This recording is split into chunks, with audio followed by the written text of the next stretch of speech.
Broadcasting from the business capital of the world, this is the Podcast Business News Network. Hey, everybody. A lot of times we talk about helping and healing from past issues, could be current issues, and there's lots of different modalities for that. But one is very unique that we're going to dig into today. And Kathy Slagter is back with us. And she's the founder of One Neigh at a Time. And when I say neigh, I'm referring to horses. Yes, I am. There we go. There's one there. A little horsey I'm holding. Kathy, welcome back. How are you? Thank you. Good. Great day. The sun is shining in Michigan, so I'm a happy girl. I'm excited to even be outside, which for a very long time I'm stuck inside with the winter blues. Yeah, same here in the New York area. Today it happens to be 60 and sunny. How are the horses doing, by the way?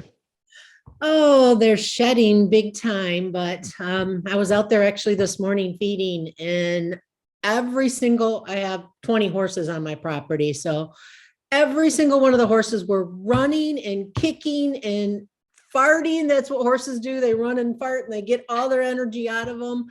And then they went back to feeding and eating. Stop talking about my kids. Stop talking. No, wait.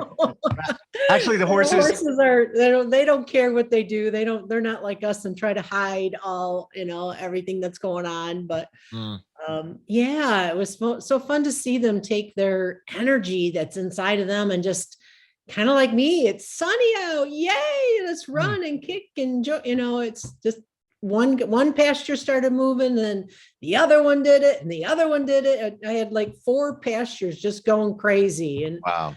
That just makes you smile. It makes you be grateful. And, the power of positive energy is amazing.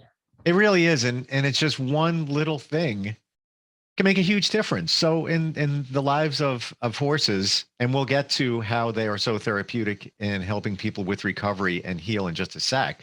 But for them, they're not worried about all this other stuff going on, the price of gas and blah, blah, blah, blah, blah, blah.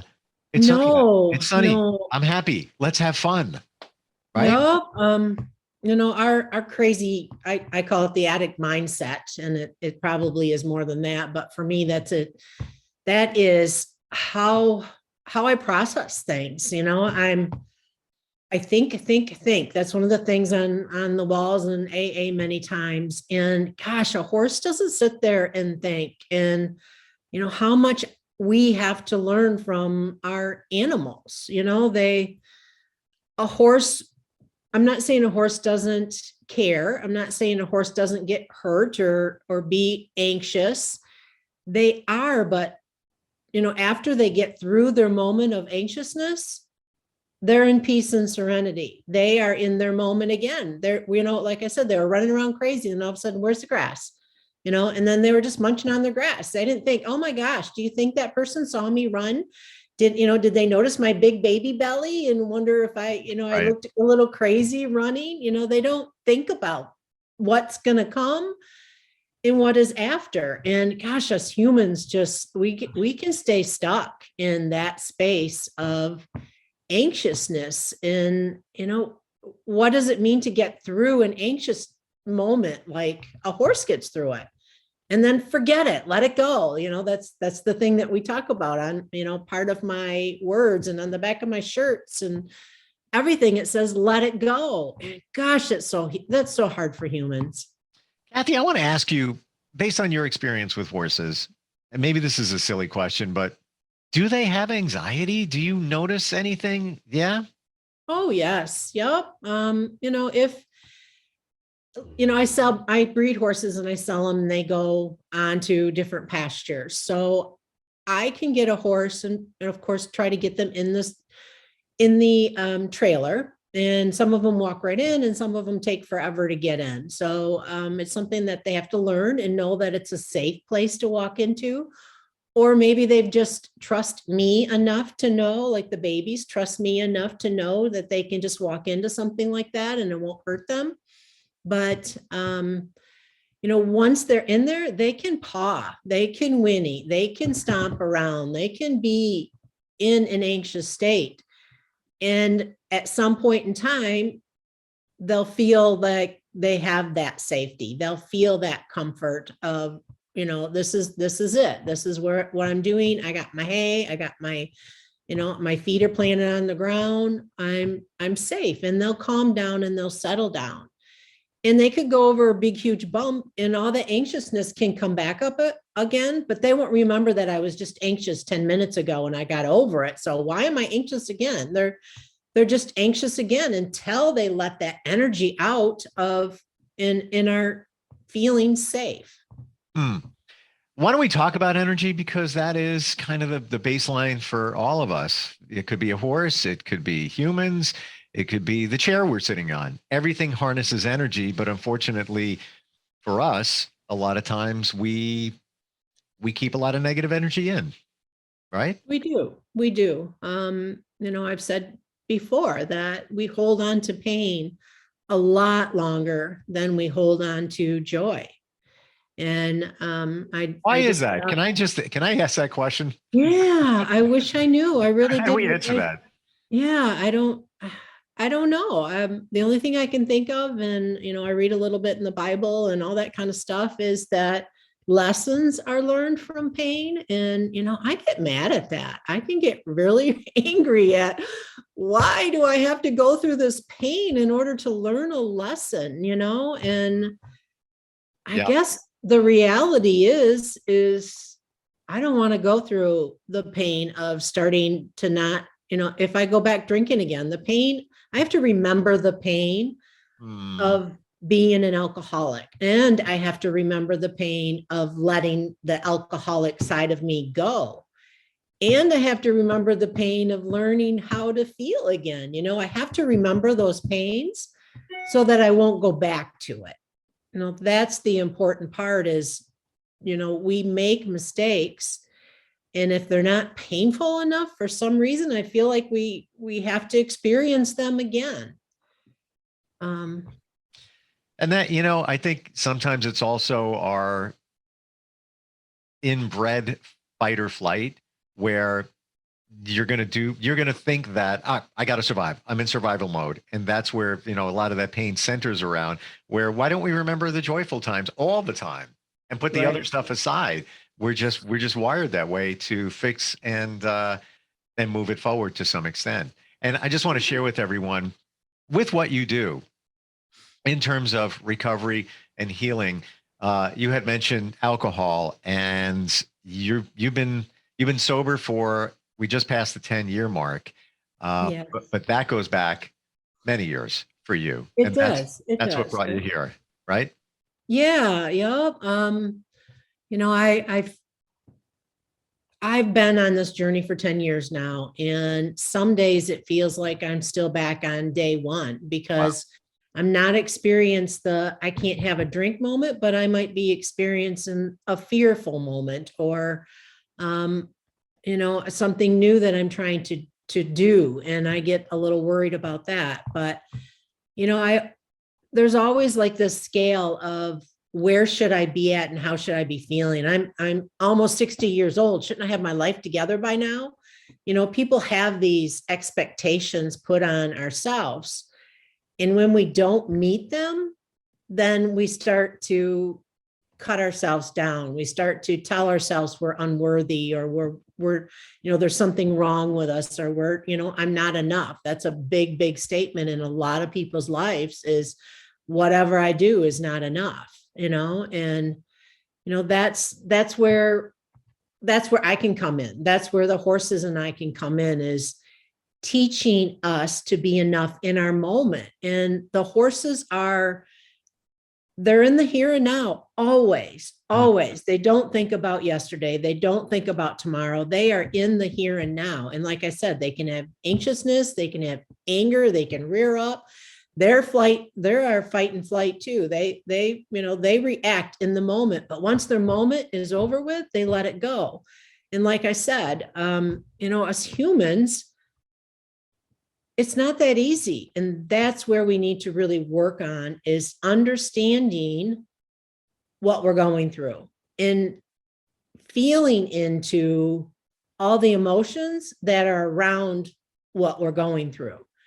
Because in order to get to the other side, you got to go through what you're going through. And alcoholism or eating disorders or whatever you want to replace the alcoholism with is just a way to push it down. It's a way to ignore something. And what happens when we ignore something, it usually comes right back up. Maybe not, maybe not in the same circumstances, but it can come back up. You could have been raised in a family where your dad screamed and yelled, and at one point in time, he walked out of your house and never came back. And then you're in a marriage where your husband every once in a while might get angry with you, and you feel like he's screaming and yelling, and he walks out the door and takes a walk and comes back in and is in a good mood. Your remembrance of your dad never coming back is inside of you. And your husband just wanted to go for a walk to calm down, but you're thinking he's gone forever. And you're flipping out and you're, in this crazy mode. And he gets back and says, I just took a walk. I'm sorry. I just wanted to calm down. I know that it's better that if we walk away and we come back, we can talk about it. And she's like flipping out, thinking he's gone forever. And, he's divorcing me. She's down this whole path of, I'm never going to see him again. What did I do? I screwed up and all that kind of stuff. And, it's the remembrance of the pain that we never had a chance to really walk through.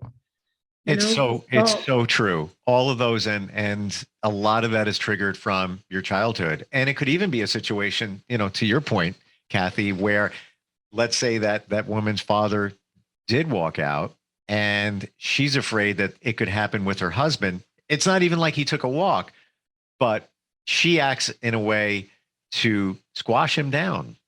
Right. To put him in his or his she place, might not her stick place. up for herself because she's afraid he's going to walk out, and we don't even know we're doing that. That's the thing that we don't know we're doing. And Gestalt, How do we fix that? Stop.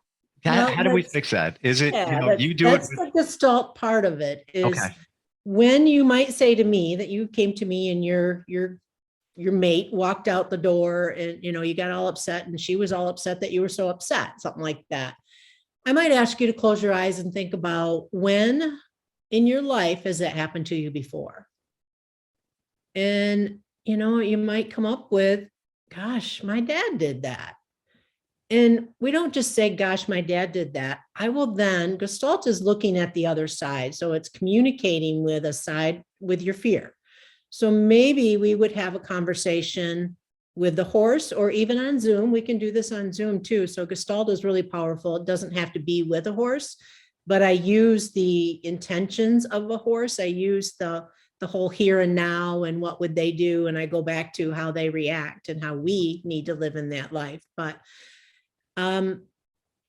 what I might do is have you have a conversation with, I don't know, maybe your dad, or maybe it's just the fear first and then your father. Or you look on the side, you look at the two sides of yourself. If you do a circle and you draw a line down the middle, one side is fear and one side is reality. I don't know, maybe it's reality or love, fear and love. That's a lot of two different things. What does it mean to be fearful and what does it mean to be in love? And when do they clash? When do they coincide together? And is it okay to fear something and to be in love with them? We go through circumstances and talk it through, walk it through. I like to say we walk it through because a lot of times you're walking through your thought processes with my horses. And that is helpful in a way that a horse will be walking with you if what you're saying is coming from your heart. But many, many times what we say comes from up here. And a horse doesn't know, they don't care about what's coming from up here. So you spend a lot of time, at least I do. I spend a lot of time thinking about things and worrying about things that never, ever, ever happen.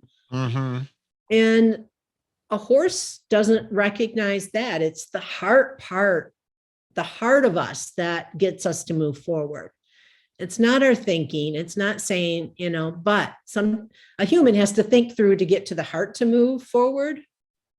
So That's what I see. But many times, an addict doesn't know the difference between what's in our mind and what's in our heart. And again, you can replace the addict with almost anything. If you're going through a big situation, is this my heart talking, or is this my head trying to make reasoning with it?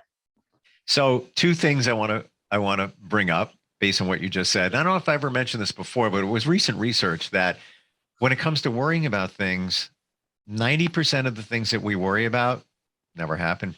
Right. Ever. It might even be up to like 96%. That's it. I think And somebody said you can sit in a rocking chair all day and rock back and forth and go nowhere. That's like worrying. You can just sit and think and think and think and think and think and think and think, and just most of it won't happen. Yeah, you won't wasting go your anywhere. time. So, and the other thought I had, where you say, when you're with a horse and it comes from your head or it comes from your heart, does the horse know the difference? Can the horse sense the difference where it's coming from? Absolutely. Absolutely. That's the powerful, again, the Zoom is powerful in itself, but adding the horse to it just puts it into a different level, because it helps us to understand when our body recognizes that this is the truth. This is my truth. This is what I really feel. I've said before that you could be walking with a horse and not say anything out loud at all. And all of a sudden, he's from one side and boom, he's walking with you. He makes a complete turnaround and comes and meets you. And that's when I can say, what were you thinking about at that moment? And what were you feeling at that moment? One or the other. And, they come to an aha moment because I was able to watch the horse connect to the human's energy that said, this is my truth. And that's powerful, because many, many times we try to talk ourselves into something that our heart doesn't want. Our heart or our intuition knows that we want something, that we need something, that is a part of our journey, yet our minds aren't ready to accept it. Alcoholism for me, when I was in my drinking stages, I was not having fun at the end. I was Googling. I knew my body was shutting down. I knew that I was sicker than sick.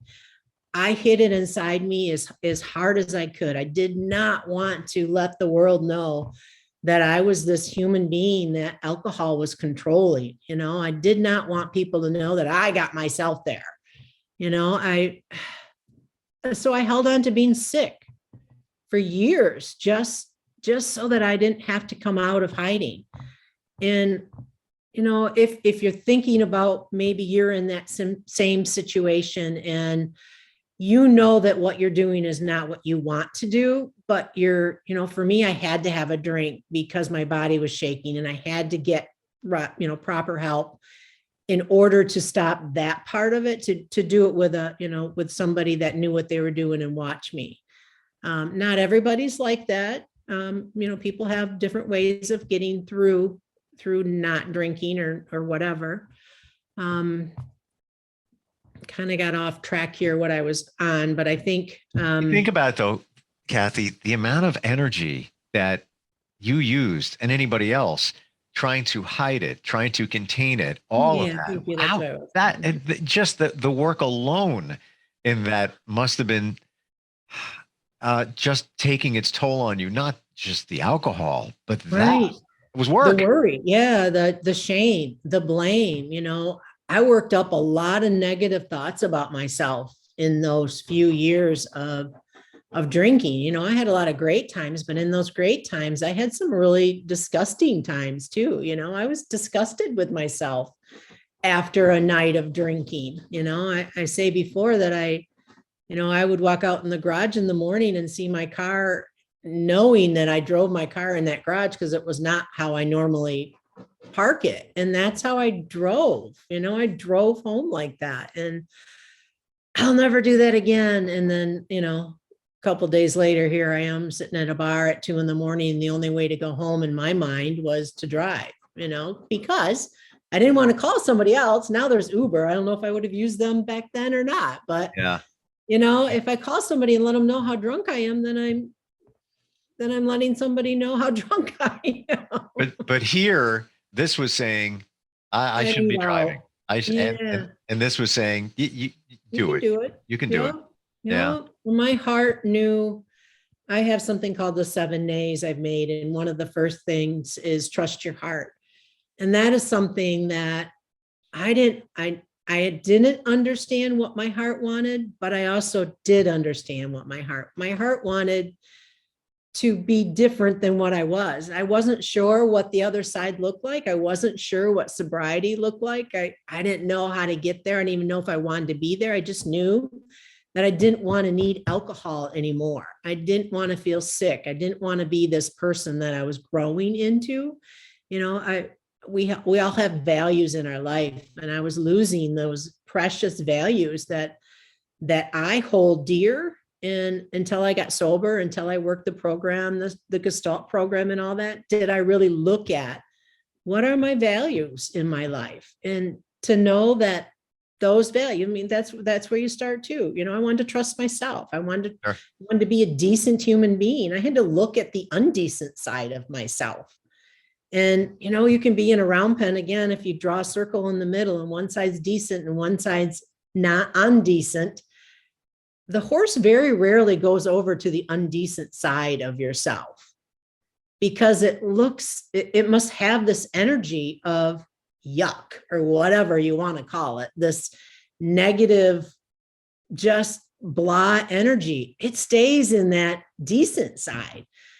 It's how we feel when we're in one and we go over to the other. If you can think or imagine that, what would it feel like to be in happiness and what would it feel like to be in sad? Our bodies react to just the word happy, sad, Yeah. And it's like we said, it's all about the energy that comes out of you. And sometimes you need to, like to your point before, why is this happening to me? Instead of saying that, it's not happening to me, it's happening for me. Right. It'll be and better. What can I do to get out? Right. That's the big question, is what can I do to change it? It's not why am I here? How come I'm here? Well, we can list a bunch of how comes, but not what can I do to get out? Yep. And then learn how to, with a sober coach, with a recovery coach or equine coach or whatever you want to call me, because I'm all the above. I can work with you and we can make that list that is your list. I'm not going to tell you to not go to a bar or not be with a friend or don't, those are your ideas. And if they come from your heart, you're going to do them more easier and more with more enthusiasm than if I tell you something that you need to do. So, you could be in your addiction. You could be, struggling with that. I'm not drinking anymore, but I'm sad and lonely. Or you could be down the line and go, it's been a few years and I still don't know what my vision in my life is. I still don't know where I'm going, or I'm still sad, or, whatever it is that's upfront and important in your life at that moment, that's where we start. So we have a couple of minutes left and I want to ask you, because you just mentioned it before, and I don't know if you have it available, but you said the 7 Neighs. Yeah. You mentioned one of them. Do you have them? Yeah. I have a Neigh doodle book that I created. Oh. And in that are my 7 Neighs. So the first one is, Neigh 1 is listen to your heart. And the second one is connect to your divine spirit, because I believe that we have to grow our spiritual selves. Mm-hmm. These are all from a horse. So live in the moment. That's what horses do. Live in the moment. Neigh 4 is find your truth. What is it that I'd like to do in my life? What's my purpose? Yeah. What's my purpose? In Neigh 5 is let go of guilt and shame. Mm-hmm. It's all the crap that we hold inside of our bodies. We got to let it go. Otherwise we'll stay in there. Neigh 6 is take time to meditate. So take time to yourself, take time to be present in yourself and in your emotions. And Neigh 7 is share with your whole heart. And every one of those is so important. They are. There isn't one more important than the other one. Yeah. really great. It No, really is. and to look at all those sides of yourself, sometimes we're really blind, like Yeah. trust your heart. Gosh, how can I trust my heart? The only thing it's always known is pain. Or, I've never really allowed myself to feel my heart because I drank away the pain or I drank away the enjoyment. So, you know, so many things that we need to look at, and you're never healed in my opinion. There's always something more that we can become, that we can I agree. raise ourselves up and be a better person or a better human in this world. And God knows we need that right now. For sure. Yeah. So I'm very I'd love to be envious. here for you. I'm very envious that you get to hang out with your horses, because I can tell you, you talk about meditate. I'm the worst person at meditating. I admit it. But what I have been doing lately is, at the end of the day, I sit on the couch and I got my dog right there, and I always say, I'm going to watch TV. I don't turn it on, or if I do, I'm not even watching it. I'm just hanging out with him. Yeah, I'm on my phone, whatever, but I don't need the TV. I've got him, and he's Right. maybe he's my horse. He's living in the moment. No, He's I happy. totally agree. Yeah. Let's tell everybody, if they're going through something, maybe somebody who is, how they reach out to you and what the process is to work with One Neigh at a time. Okay, thank you. So reach out to me. If you go to my website, on there is a space where you can contact me. My website is www.oneneigh, Neigh, like a horse, one neigh at a time.com, or just email me directly at Kathy@oneneighatatime.com, and it's Kathy with a K. And I'm on Facebook and Instagram. Check out One Neigh, and you'll find me. It's an easy step. The first consultation is free. It's 30 minutes, whether it's on the phone, over Zoom, or here at my barn. Let's get the conversation going. Yeah.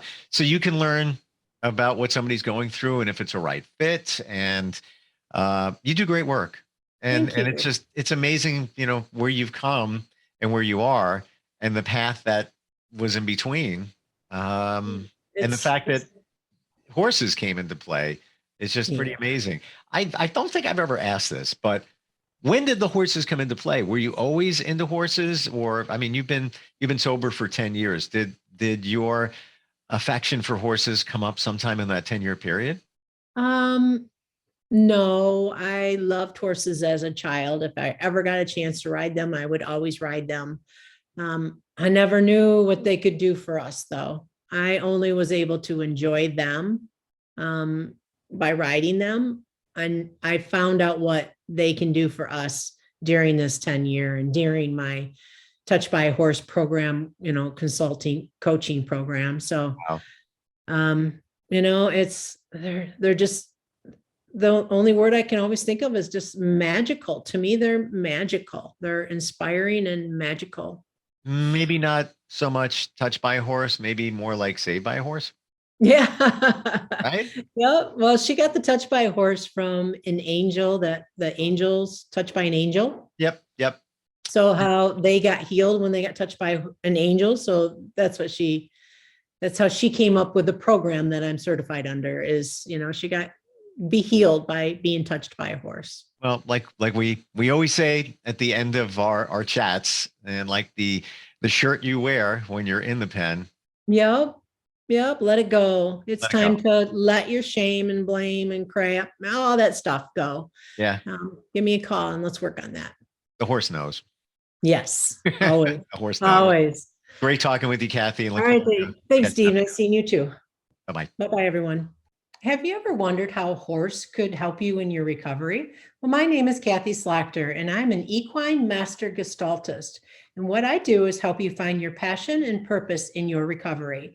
My website is www.oneneigh@a-time.com. And you may also contact me through email at Kathy with a K, ATHY, @oneneighatatime.com. Can't wait to hear from you, and I'll see you in the barn.